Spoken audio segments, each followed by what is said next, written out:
My sister stole my spotlight, trapped her boyfriend into having the first grandchild, and now expects me to raise her baby because she can't cope. In order to take my attention and be the first to have a kid, my sister tricked her partner into getting her pregnant. Now that she can't handle being a mother, she wants me to raise the child. After 6 years of dating, my longtime partner Dexter, 29, and I, 28, were married last year. We met at a college function through common acquaintances. I was seeking a degree in business administration, and Dexter was studying engineering. From the moment we clicked, we have been inseparable. To put things in perspective, I've always been competitive with my younger sister, Area 24. She has attempted to do everything I did first, or better, since she was a young toddler. A 3-year-old Area threw tantrums until our parents enrolled her in ballet classes when I was 7 years old. Even though Area had never been interested in sports, she suddenly became interested in basketball when I joined the school team in the 8th grade. She insisted on taking lessons and putting in extra practice time. When I started playing the piano at 15, she practiced relentlessly to surpass me at the yearly recital. Throughout high school and college, this trend persisted. Area studied tirelessly, receiving straight A's, while I received straight A's with some additional credits. When I got accepted to State University on a partial scholarship, Area put in endless effort to gain admission to an Ivy League university with a better scholarship. Our parents supported her actions, viewing Area as their ideal child, while frequently ignoring my accomplishments. I had to work part-time jobs to help pay for my tuition, while they spent thousands on her Ivy League education. After learning about my relationship with Dexter through social media, Area began dating his younger brother, Kenneth, 26. A few months later, their connection seemed forced, and Kenneth was still in his senior year of high school, but our parents thought it was cute that the girls were seeing brothers. Dexter and I developed a close bond throughout the years, helping one another through our early adult challenges: first jobs, college, and life in general. Our parents disapproved when we moved in together after graduation, calling it living in sin, yet they praised Area's decision to live with Kenneth immediately after high school graduation, calling it romantic. My grandparents were ecstatic when Dexter and I announced our engagement last year, anticipating the arrival of their first great-grandchild. In addition, my grandma gave me her antique cradle, saying she hoped to fill it soon. Area was upset about this and couldn't bear that I was getting attention for once. She tried to overshadow us multiple times while we were organizing our wedding. Kenneth wasn't prepared, but Area persuaded him to propose. We vehemently objected to her suggestion of a double wedding, and she even attempted to attend our wedding wearing white, but our grandmother objected. Area revealed her pregnancy at a family Sunday dinner 2 months after our wedding. As she shared the news, Kenneth appeared startled and uneasy, nearly dropping his fork. Area purposefully became pregnant without telling Kenneth, as we later learned from mutual friends, in order to have the first grandchild in the family. She had stopped taking birth control without telling him. My parents were thrilled about the prospect of grandchildren and focused all their attention on Area's pregnancy, completely ignoring our recent wedding. Every family get-together turned into a discussion about her nursery or baby shower ideas. My father even began establishing a college fund for the child, while my mother spent hours shopping for baby clothes. After being passed down to me, my grandmother's antique cradle was abruptly moved to Area's apartment since she needed it more. During a brother's night out, Kenneth told Dexter that he wasn't prepared to become a father. He wanted to concentrate on his newly launched career first. He didn't know how to express his feelings of being confined and exploited without coming across as a villain. Area persuaded him to stay, saying they needed to start living as a family, and moved in with him at his parents' house after the baby was born. The real issues began when Area realized that having a child was about more than just attracting attention, and posting adorable pictures to social media. Even the most basic tasks, like changing diapers or getting up for night feeds, were difficult for her. Despite his best efforts, Kenneth was similarly unprepared. Both of them began showing signs of overwhelm. Kenneth began staying late at work to avoid going home, and Aria would phone her mother at 3 a.m. to vent about how difficult everything was. My parents invited Dexter and me to supper last week, and we mistakenly thought it would be just a typical family dinner. The fact that they had also invited Dexter's parents should have raised our first suspicion. As soon as we sat down, my mother began discussing how anxious Aria was with the baby. She talked about how the kid was making things hard for her and how Aria needed time to figure out her life and job. She suggested that Aria needed a vacation and that her mental health was deteriorating. Then came the unexpected part. My parents said that since Dexter and I were stable grown-up and had been married for a longer period, we needed to adopt the child and raise it as our own. According to them, Aria could focus on her life, and we wouldn't have to strive for our own child. I couldn't speak. The real parents weren't prepared for the responsibilities they had consciously accepted, yet they expected us to look after someone else's child. We are currently under pressure from both of our families to change our minds.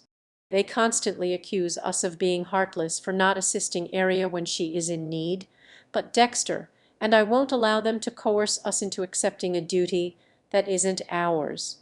We never asked Aria to get pregnant, and we never asked her to use her pregnancy as a means of gaining attention. We are talking about a human being, not a car. Parenting proved to be more difficult than they anticipated, so they can't simply hand off their child. First update. Since my last post, things have gotten worse.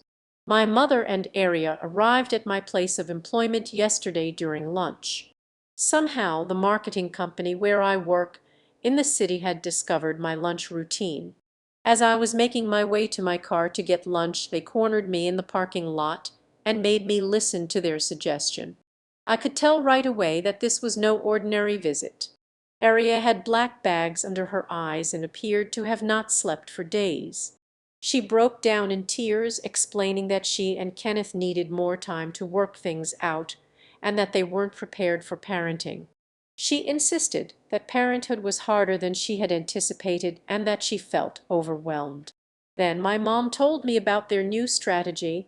They proposed a 6-month trial period for Dexter and me to take the baby. If things didn't work out, they would come up with another plan. This, they said, would ensure the infant was well cared for and give Aria and Kenneth time to organize their lives. In the parking lot, they even took out a temporary custody agreement they had written. Aria went into a frenzy when I declined once again. She cried out that I was destroying her life. She said I was being bitter and self-centered by refusing to merely punish her for the situation.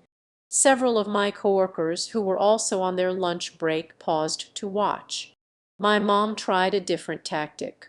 She reminded me that I had always desired children, and that perhaps this was God's will that I should raise Aria's child instead of my own.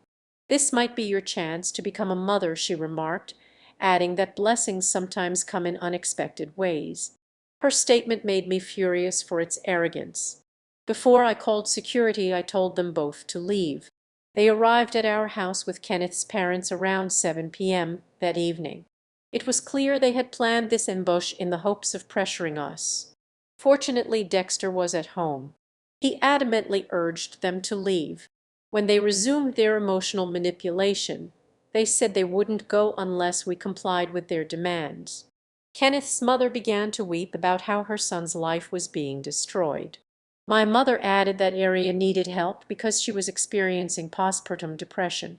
They ignored the availability of real medical and psychiatric assistance, implying that taking the child was the only way to help her. Aria then revealed a shocking detail. She had already purchased tickets to Europe with Kenneth, regardless of our consent. They intended to leave the baby with us, reasoning that we would have no choice but to care for it if they just abandoned it. We had no choice but to step up according to her plan. They would drop the kid off for babysitting and head off on their trip. Her selfishness astounded me, and I told her immediately that I would contact CPS if she left her child behind. I told them it was illegal to abandon a child, and if they carried out their plan, I wouldn't hesitate to report them. They were shaken by my threat, and my mother pleaded with me not to call the police, claiming it would ruin Aria's life and future employment prospects. Kenneth's parents tried to bribe us, offering to raise Dexter's inheritance and even purchase us a new car and a larger house if we took the baby. But we refused. We threatened to call the police for trespassing if they didn't leave. Aria made one final attempt to guilt-trip me before leaving. She reminded me of all the times I had expressed my desire to become a mother, how I had always cherished children, and how this might be my only chance to become a mother. She implied that I didn't truly want children because I had refused.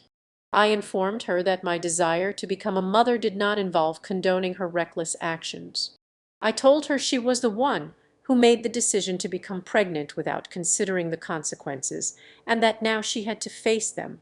My mother cautioned us that we would regret our decision, accusing us of being unkind and saying that family should support family.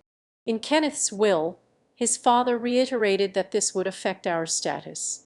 Dexter and I sat down to talk after they left. We concluded that we needed to take action to protect ourselves from future ambushes. We are considering installing security cameras in our house and have alerted the security at work to keep an eye out for any undesirable guests. This entire ordeal has shown us the lengths our family is willing to go to in order to impose their desires on us. They obviously don't respect our personal space or our freedom to choose. If they persist in their harassment, we may pursue legal action. Second update. After the shock of the ambush at work, I decided to speak with my grandfather. He has always been the voice of reason in our family, the one person who could offer a perspective grounded in logic. After everything that had happened, Aria's manipulation, my parents' insistence, the escalating pressure from both sides, I needed someone to talk to who wouldn't just side with me because I was their daughter. I wanted someone who could help me understand if we were really in the wrong or if the situation was as messed up as it seemed. Grandfather was in his study when I arrived at his house. He was reading the newspaper as usual, and I could tell that he hadn't expected me. When he saw me, his face immediately softened. But when he noticed how upset I was, his expression shifted. He set down his paper and motioned for me to sit. I brought him a lemon cake from the bakery, his favorite. It seemed trivial, but I hoped it would help ease into what was going to be a difficult conversation. After placing the cake on the table, I took a deep breath and began to explain everything. I told him everything about Aria's pregnancy, how she had gotten pregnant on purpose to be the first to have a grandchild, and how she had manipulated Kenneth into becoming a father when he wasn't ready. I told him about the mounting pressure from our parents, how they were pushing Dexter and me to adopt Aria's baby, as though we didn't have enough of our own lives to manage. When I got to the part about the ambush at work, how my mother and Aria had cornered me in the parking lot, how they had tried to emotionally blackmail me into taking the baby, grandfather's face, he shook his head slowly, almost as if he couldn't believe what he was hearing. I always knew Aria had a sense of entitlement, he said, his voice thick with disbelief. But I never thought it would come to this, using a child as a tool for attention, manipulating you, making you feel guilty. That's beyond the pale. He paused, taking a breath. And your mother, he continued, his voice cold. To suggest that you should raise your sister's child, that's not love, that's control. She's been favoring Aria for years, but this is the height of it. I felt a wave of relief. It was like the burden of confusion I'd been carrying lifted slightly. He understood, and he didn't think I was being unreasonable. He told me that he had been aware of how my parents treated me and Aria differently over the years. It was subtle at first, little things like the way they would make excuses for Aria's behavior or the way they would ignore my achievements in favor of hers. But over time it had escalated. He had always hoped they would change, but after hearing this, he now saw how deep. "I'll talk to your mother," he said after a moment of silence. "And I'll talk to your father. This has gone far enough." I was shocked. Grandfather didn't often involve himself in family drama. In fact, he was the kind of man who kept his distance from conflict. But this was different. This was about his children's actions affecting his grandchildren, and he wasn't going to let it. Before I left, he made a surprising offer. Among his many holdings, he owned a small property about an hour's drive from our current home. It had been rented out for years, but the tenants had recently moved out, and the house was sitting empty. Grandfather offered it to us, saying it would give Dexter and me a chance to escape the toxic environment created by our families. "I know things have been rough," he said, his eyes kind but firm. "This house is a place where you can start fresh without all the pressure and manipulation. You can take your time, think things through, and when you're ready you'll have your own space to build your future." I was stunned. It wasn't just the offer, it was the sheer generosity. The house wasn't small either. It was a peaceful place, nestled in a quiet area, surrounded by nature. It was worth at least $500,000, but my grandfather was offering it to us with no strings attached, other than that we couldn't sell it for at least 5 years. At first I tried to decline. It felt impossible to grasp. The house was a huge gift, and the last thing I wanted was to accept something that felt like charity. But grandfather insisted. He explained that he had planned to leave it to me in his will anyway. This was just a way to help us escape the madness we were in. He was offering us a chance to start over, away from the constant manipulation and pressure from our parents. "I know it's a lot to take in," he said, "but sometimes the best thing you can do for yourself is to create some distance from the people who are trying to control you. If you want to build your own family, you need a safe space to do it." Grandmother, when she arrived home from her bridge club, agreed. She had heard the whole story by the time I had finished talking. She was deeply disturbed by the way my mother had been treating me, and she supported the idea of us taking the house. She even said it would give us the physical space we needed to start our own family without anyone looking over our shoulder. The very next day my grandparents had their lawyer prepare the paperwork, and before I knew it the house was officially ours. We couldn't sell it for at least 5 years, but we could move in immediately. The house needed a few minor repairs, but grandfather offered to cover the costs. It was like a breath of fresh air, like we were finally taking control of our lives.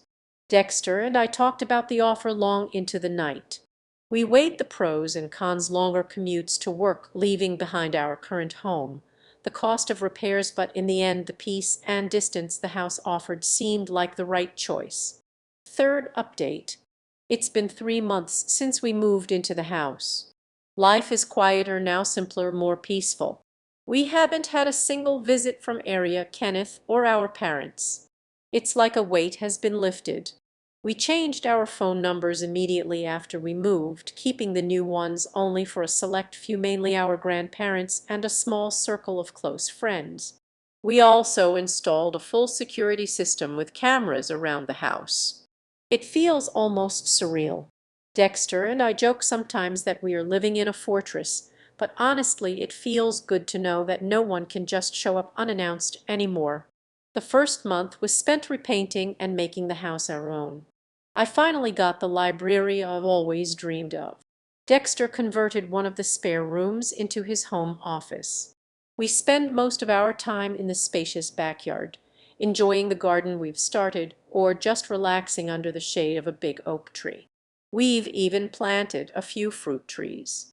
It's the first time in a long time that I've felt calm.